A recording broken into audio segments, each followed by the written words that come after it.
Russell Westbrook, the leading candidate to win the 2016-17 NBA Most Valuable Player Award, has one of the greatest success stories that you might not have known about. He overcame tremendous adversity and heartbreak through sheer hard work and determination, where the average human being would have just given up and called it quits. Growing up in the inner city area of Los Angeles, Westbrook was raised by his parents, Russell Westbrook Sr. and Shannon Horton.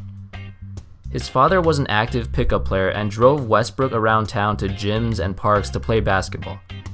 Westbrook credits his father for showing him how to play with a constant motor and intensity for the entire game, which he has adopted throughout his entire NBA career.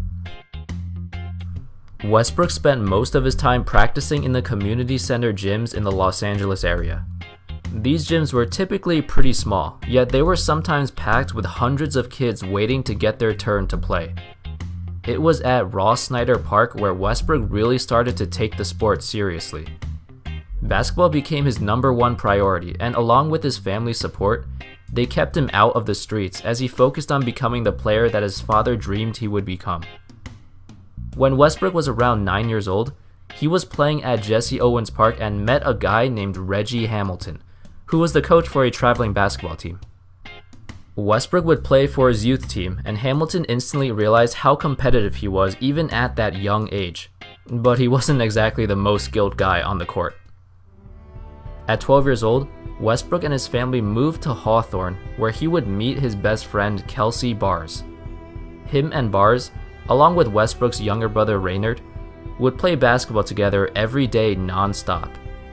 It was around this time where Westbrook truly developed a love for the sport, and together, he and Bars made exponential improvements in their games.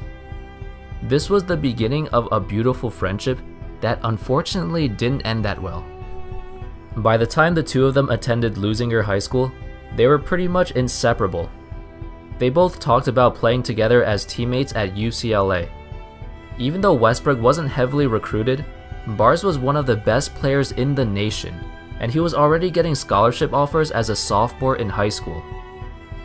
But one day, during a regular pickup game at Los Angeles Southwest College, they were playing with their friends until, all of a sudden, Kelsey Bars collapsed to the ground. He was immediately rushed to the hospital, but shortly after, he was pronounced dead from an enlarged heart. This event changed Westbrook's life forever. Not only did he lose his best friend, but also the person who pushed him to get better every single day to live out their dreams together.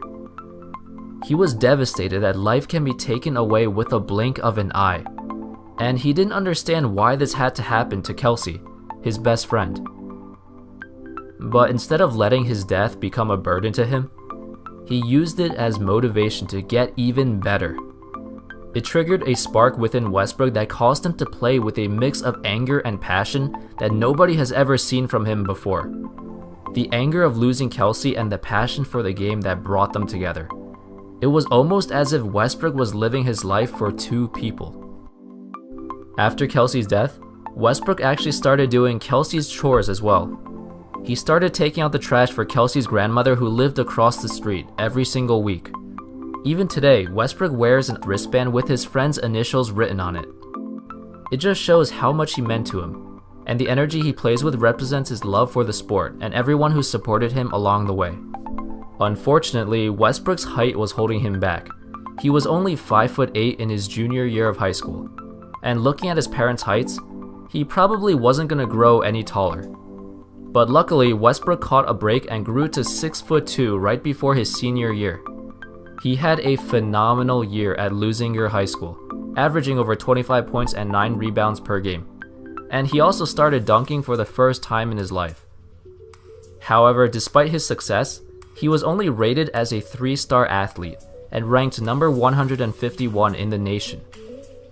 In fact, he wasn't even the highest ranking Westbrook in his class. But fortunately, he caught a break again and was offered a scholarship to his dream school, UCLA, since Jordan Farmar declared for the NBA draft and UCLA needed another guard on the roster. At UCLA, Westbrook would meet his new roommate and teammate, who's still one of his best friends to this day, Kevin Love. In his freshman year, He was the backup point guard to Darren Collison and didn't really get to play that much. His role was just to be an energetic perimeter defender off the bench. He showed some flashes of greatness offensively, but he just didn't have the opportunity to play a lot of minutes. But in his sophomore season with Collison getting injured, this was Westbrook's chance to prove himself, and that's what he did.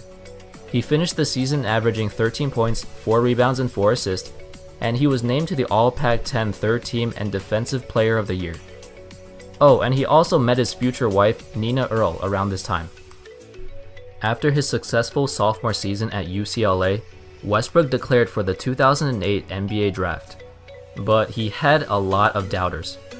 He wasn't seen as someone who's capable of running an NBA-level offense. People didn't even think he was a real point guard, just an undersized shooting guard who couldn't shoot, and those type of players usually don't find much success in the NBA. Draft Express compared him to Leandro Barbosa, an energetic scorer off the bench who did win Sixth Man of the Year in his prime, but that's about all he did. The good thing for Westbrook was that he was still an explosive, once-in-a-generation type of athlete, and that was why scouts still believed he could be a high draft pick. Sam Presti, the general manager of the Seattle Supersonics, loved his potential and his personality, so he took a reach and drafted him at number 4 in this draft, even though most mock drafts had him going at around number 6. Presti stated his reason for taking him this high was because Westbrook was the best perimeter defender in the draft, and he's also an amazing competitor and teammate like he has been throughout his entire career. He also had a lot of respect from his peers, and the team needed a guy like him to take the leadership role. After Westbrook got drafted, he said, "I'm finally here. I got a chance to walk up to shake David Stern's hand. I've been thinking about that all of my childhood, watching the NBA draft growing up, and now it's finally here." The rest of this story is history. The Sonics moved to Oklahoma City, Westbrook made some huge improvements, Kevin Durant and James Harden are gone, and he just broke the record for most triple-doubles in a single season while being one of the major candidates to win MVP. Although Westbrook has overcome tremendous odds to become one of the best players in the league, he has always stuck to the same motto throughout his entire life: why not? Thanks for watching, guys. Hope you enjoyed this video. Make sure to subscribe or leave a like.